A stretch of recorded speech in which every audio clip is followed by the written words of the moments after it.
ग्राम पंचायत दयालपुरा सरपंच हरि प्रसाद शर्मा ने RPD news खास मुलाकात में बताई पंचायत की समस्याएं। नागौर जिले की डीडवाना पंचायत समिति की ग्राम पंचायत दयालपुरा के वर्तमान सरपंच हरि प्रसाद शर्मा ने आरपीडी न्यूज खास मुलाकात को संबोधित करते हुए पंचायत की समस्त समस्याओं पर प्रकाश डाला। साथ ही उन्होंने जानकारी देते हुए बताया कि हमारी पंचायत आज दिन तक जिस किसी भी विकास कार्य से वंचित है उसे पूर्ण करवाने के हर संभव प्रयास किए जाएंगे। आइए सुनते हैं खास मुलाकात के दौरान हुई वार्ता को। आरपीडी न्यूज से किशन सोलंकी हम पहुंचे अभी ग्राम पंचायत दयालपुरा, जिसके जो नवनिर्वाचित सरपंच है हरि प्रसाद जी, उनसे रूबरू होते हैं और बातचीत करते हैं कि उनके ऐसे क्या मुद्दे और क्या मसले थे जिनको लेकर वो चुनाव मैदान में आए थे और जनता ने उन्हें अच्छे वोटों से विजय बनाए हैं। तो ऐसी मुख्य समस्या और मेजर समस्या क्या थी गांव की जिसको लेकर वो चुनाव मैदान में। सरपंच साहब नमस्कार। नमस्ते। सरपंच साहब, आपको जनता ने चुना है, अच्छे वोटों से आपकी लीड हुई है और आपको ग्राम पंचायत के लोगों ने इस पद पे बैठाया है। तो आपकी ऐसी ग्राम पंचायत की मेजर समस्या क्या थी जिसका आप निवारण करवाना चाहते हैं? सबसे बड़ी समस्या तो हमारे यहाँ का डार्क जोन एरिया है जी। तो पीने के पानी की सबसे बड़ी समस्या थी जी। और वो क्या है, उसकी वजह से क्या है कि जो फ्लोरोसिस की मात्रा बहुत ज्यादा है पानी में, बिल्कुल, तो वो पीने में उपयोग नहीं आता है। जी। तो सबसे और तो कोई विकल्प है नहीं। बिल्कुल बिल्कुल। और जो खेतों में टाँके बनाना, जी। घरों में टाँके बनाना, जी। तो वो प्राथमिकता से लिया मैंने जी। और बन भी रहे हैं। जी। 20-25 खेतों में टाँके बन गए। जी। MGSC की योजना अभी यहाँ हमारे चौथे चरण में दयालपुरा में बिल्कुल है, बिल्कुल। तो उसमें भी 72 के लगभग टाँके हैं घरेलू, तो वो भी बन रहे हैं। जी। उनमें भी 15-20 टाँके तैयार करवा दीजिए। जी। और दूसरी समस्या 2-3 जगह मेजर समस्या है जो मेरे यहाँ ऐसी का मोहल्ला है, वहाँ थोड़ी गंदे पानी की है निकासी की। और मुख्यतः मेरी पंचायत का गाँव है पांडुराई जी, वहाँ पर क्या है कि वो पानी की निकासी की वो समस्या सबसे ज्यादा है जी। तो उसकी भी सैंक्शन अभी आई है जी, नरेगा से CC ब्लॉक की जी, और अब शीघ्र ही करवाएंगे वो जी। लगे हुए उसमें, वो उन मुद्दों को लेकर हम जी। बहुत ही अच्छा कि सरपंच साहब ने बताया जो कि ग्राम पंचायत और इस क्षेत्र में जो पेयजल के बहुत ज्यादा घोर संकट है, इसलिए पेयजल की व्यवस्था करना इनका मुख्य उद्देश्य था। और जैसे सरपंच साहब बात करते हैं अपन एक राजनीतिक की, तो आपका थोड़ा राजनीतिक करियर बताइए कि आपने कहाँ से स्टार्ट किया इस पद तक पहुँचने के लिए। जैसे मैं सामाजिक कामों में तो 18-20 साल से वैसे ही सक्रिय हूँ जी।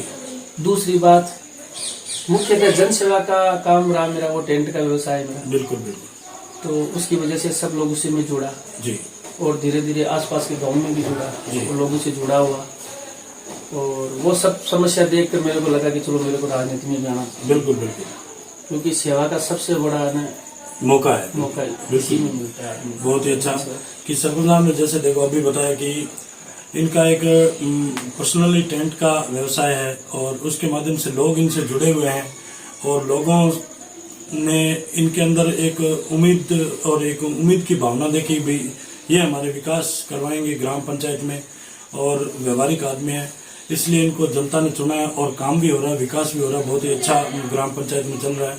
तो जैसे सरपंच साहब बात करते हैं, आप एक युवा हैं, एक ऊर्जावान हैं, तो शिक्षा के प्रति आपका क्या रुझान रहेगा? ग्राम पंचायत में आपने सरपंच बनने के बाद निरीक्षण किया विद्यालयों का या उनकी देख रेख की, उसमें अभी वर्तमान में क्या कंडीशन चल रही है, पहले क्या थी? देखो सर, वैसे तो मेरे यहाँ गांव में ना शिक्षा का बहुत ही अच्छा माहौल है, क्योंकि पूर्व में जो हमारे यहाँ जो सरपंच रहे श्री राम जी अग्रवाल, उनका शिक्षा के प्रति बहुत अच्छा रुझान था, बहुत बड़ा योगदान भी रहा।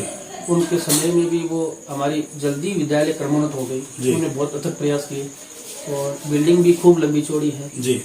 अब इतनी है कि वो संकाय की है, तो उसमें साइंस के लिए हम प्रयासरत है। MLA साहब के पास में जाकर भी आए जी, उन्होंने आश्वासन भी दिया कि चलो ठीक है शीघ्र ही हो जाएगी। और बाकी एक बालिका विद्यालय है जी, वहाँ भी अच्छा है। फिलहाल वर्तमान में स्टाफ भी पर्याप्त है और पढ़ाई भी अच्छी हो रही है जी। और हम भी बच्चों को मोटिवेट कर रहे हैं, भाई जो भी है जैसे भी है हमारी तरफ से जो भी आपको सुविधा चाहिए या और मदद चाहिए तो उसके लिए हम 24 घंटे आपकी सेवा में तत्पर है।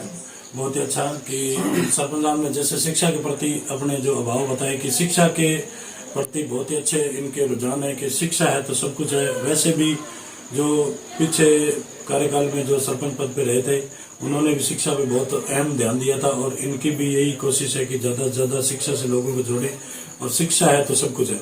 तो जैसे बात करते हैं सरपंच साहब, आप आज इतने टाइम से पंचायत राज के इस राजनीति में सक्रिय हैं, तो राजनीति पंचायत राज में आपने देखा होगा एक बहुत ही अव्वल रूप में एक नाम आता है भ्रष्टाचार का, चाहे मीडिया के मार्फत से, चाहे प्रिंट मीडिया, सोशल मीडिया, किसी भी।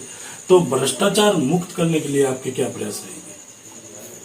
देखो सर, हमारा तो प्रयास यही रहता है कि ज्यादा से ज्यादा लोगों को गरीबों तक ये पहुंचे। बिल्कुल। और क्योंकि ये मतलब जो नरेगा है जी जी और है, इनमें क्या है कि हम ज्यादा से ज्यादा लोगों को ये इसकी वो सुविधा पहुंचा सकते। बिल्कुल बिल्कुल। मेरे गांव की ये स्थिति है कि सर, अभी मैं बताऊं वर्तमान स्थिति बताऊं आपको कि मेरे यहाँ नरेगा में जो जितने भी लेबर जाते हैं जी, मैंने वहाँ मूल्यांकन किया जी कि 60-65-70% वो महिलाएं जाती है, वो परिवार से जाती है जिनके कोई कमाने वाला नहीं है। बिल्कुल बिल्कुल। जिनके घर में कोई मतलब कोई दूसरा आय का सोर्स नहीं है। बिल्कुल बिल्कुल।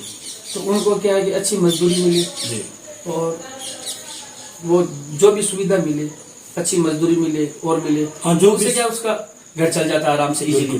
बच्चों की पढ़ाई का है और है, तो ये अच्छी योजना है और इससे लाभ भी मिलता है जी। मैंने मूल्यांकन खुद स्वयं जाकर मूल्यांकन किया, जहाँ जहाँ नरेगा चल रही थी ना मेरे, तो मैं खुद जाकर मूल्यांकन किया कि कम से कम 65-70% ऐसे परिवार है जिनका परिवार उनसे चलता है। बिल्कुल बिल्कुल, उसी से चलता है। बहुत ही अच्छा कि जैसे अभी सरपंच साहब ने बताया कि ग्राम पंचायत में सरकार द्वारा जो भी कल्याणकारी योजना आती है वो जन जन तक पहुंचाई जाएगी और नरेगा के अंदर रोजगार दिया जा रहा है लोगों को कि जो बिल्कुल किसी व्यवसाय, किसी प्रकार का उनके व्यवसाय नहीं है, आमदनी नहीं है, उनको रोजगार दिया जा रहा है। बहुत ही अच्छे स्तर पे चल रही। तो आप अपनी ग्राम पंचायत को राजस्थान में किस लेवल पे देखना चाहते हैं? देखो सर, हम तो टॉप लेवल पर देखना चाहते हैं जी। हमारा तो यही प्रयास रहेगा कि मतलब टॉप पर बजट खर्च करके टॉप पर नहीं पहुंचाया जा सकता। मतलब आम आदमी को राहत देकर, गरीब को ज्यादा से ज्यादा गरीब को राहत देकर तब टॉप पर पहुंचाया। वो आत्मसंतुष्टि है। हमें ये रहेगा कि हमारी पंचायत में है ना, हमने ज्यादा से ज्यादा गरीबों तक ये पहुंचाई है। बिल्कुल। चाहे प्रधानमंत्री आवास से संबंधित हो, और जो निराश्रित है उन तक पहुंचे, जो घरेलू टांके है, खेत के टांके अभावग्रस्त है, जिनको जो सुविधा दे सके जी, वो है ना वहाँ तक पहुंचे। बहुत ही अच्छा। तो सरपंच साहब, बात करते हैं अपना एक आपके हम जनप्रतिनिधियों से मिले हैं, लगभग सभी राजस्थान के जो सरपंच है उनकी यही मांग है और सरपंच संघ के जो प्रदेशाध्यक्ष है उनसे भी मिले हैं, तो उनकी भी यही मांग है कि ये जो टेंडर प्रक्रिया है इसको बंद की जाए। इसके बारे में आपका क्या ख्याल है, ये बताइए। सर बिल्कुल सर, इसमें बहुत दिक्कत आती है सरपंचों को जी। बहुत ही परेशानी, कठिनाइयों का सामना करना पड़ रहा है जी, क्योंकि कोई कहीं से भी फर्म लाकर वो बिलो लगा देता है। बिल्कुल। और फिर उनको दिक्कत, कठिनाई आती है काम करने में। अगर कोई मान लो कि बिलो लगा दे तो काम कैसे होगा? बिल्कुल बिल्कुल। तो बजट तो उसी में से आएगा ना। बिल्कुल बिल्कुल। तो वो खर्च कैसे करेंगे? तो उनको बड़ी परेशानी आ रही है। तो हमारी तो सरकार से यही मांग रहेगी कि कहीं ना कहीं इस चीज का वो समाधान करे। जी। विकास के लिए, विकास में बाध्य है ये सब। जी जी, बहुत ही अच्छा। देखो सरपंच साहब ने अभी जो विचार बताया है कि टेंडर प्रक्रिया के अंदर, इस टेंडर प्रक्रिया से पंचायतों को लॉस भी हो रहा है और विकास है वो भी सुचारू रूप से सही नहीं हो रहा है, क्योंकि जो आज 10 लाख का काम है वो 7 लाख में नहीं होगा कभी। और यह सिर्फ पंचायत लेवल स्तर पे किया जाए कि सरपंच जो जनप्रतिनिधि जनता चुनती है वो इस विकास को सुचारू रूप से और बढ़िया लंबे समय के लिए चलने के लिए करवा सके ज्यादा से ज्यादा। तो सरपंच साहब, जैसे अपने यहाँ इस अपने क्षेत्र की बागड़ की बात करते हैं तो इसके अंदर मारवाड़ में कि कई प्रकार की कुप्रथाएं चलती है, जैसे बाल विवाह, दहेज प्रथा, मृत्यु भोज की प्रथाएं। इस पे आप इस चीज को जानते हैं कि सरकार द्वारा भी गाइडलाइन जारी की हुई है, बंद की। तो आप अपने क्षेत्र में अगर ऐसी कोई मान लो होता है तो आप क्या इस पे अंकुश लगाएंगे? बिल्कुल सर, हम तो पहले से पूर्व में भी, अभी सरकार ने कोरोना में तो और भी वो सख्ताई की जी। और हमने तो बिल्कुल सबको पाबंद किया जी, घर घर जाकर पाबंद किया। जहाँ भी हुई तो उनको मृत्यु भोज के लिए बिल्कुल पाबंद किया, होने भी नहीं दिया। बिल्कुल बिल्कुल। हमारे कार्यकाल में अभी तक सर एक भी मृत्यु भोज नहीं हुआ है। बिल्कुल बिल्कुल। बहुत ही अच्छा कि ग्राम पंचायत में समझाइश बुझाइश से और एक कमेटी के गठन से सभी को साथ में लेके इस जो ये प्रथाएं चलती है इनको बंद करने का इनका पूरा प्रयास रहेगा और कर रहे हैं। तो जैसे बात करते हैं सर, 2 साल से हमारे देश में कोरोना जैसी भयंकर विकराल रूप धारण कर रही है बीमारी और अभी तीसरी लहर भी आने की संभावना है। तो इसके रोकथाम के लिए आप अपनी ग्राम पंचायत की और क्षेत्र की जनता को कैसे मोटिवेट कर रहे हैं और कितना % तक वैक्सीन हो गई अपनी ग्राम? बिल्कुल सर, हमारे तो यहाँ पहले डोज तो लगभग 100% हो गई मेरी पंचायत में, क्योंकि मैंने तो यहाँ PSC दयालपुरा है जी, वहाँ सबको अलग अलग जहाँ जैसे मेरी पांडोराई है पंचायत का गांव है और है वहाँ अलग अलग व्यवस्था करके और सबका वैक्सीनेशन करवा दिया जी। और अभी वो लास्ट चरण जो अभी वो मेगा अभियान चल रहा था सरकार का, बिल्कुल वो उससे पहले तक की मतलब लगभग हो गया मतलब 100% हो गया, फर्स्ट डोज हो गई। वेरी गुड, बहुत ही अच्छा। और आप अपनी ग्राम पंचायत को अभी इस बीमारी के बीच बचाव के लिए क्या संदेश देना चाहेंगे आपके क्षेत्रवासियों को? मैं तो ये संदेश देना चाहूंगा कि वैक्सीनेशन भी कोई मतलब पुख्ता समाधान नहीं है, इसीलिए जो भी है बचाव रखना जरूरी है। बिल्कुल। सोशल डिस्टेंसिंग जरूरी है, भीड़ भाड़ के एरिया से बचे, मास्क का प्रयोग करें और ज्यादा से ज्यादा मतलब बचने का ही वो प्रयास करें। बिल्कुल। तो बहुत ही अच्छा सुझाव दिया इन्होंने, सरपंच साहब ने। ये थी हमारी इनके साथ खास मुलाकात और RPD न्यूज के अंदर इन्होंने जो हमें समय दिया उसके लिए भी बहुत बहुत धन्यवाद।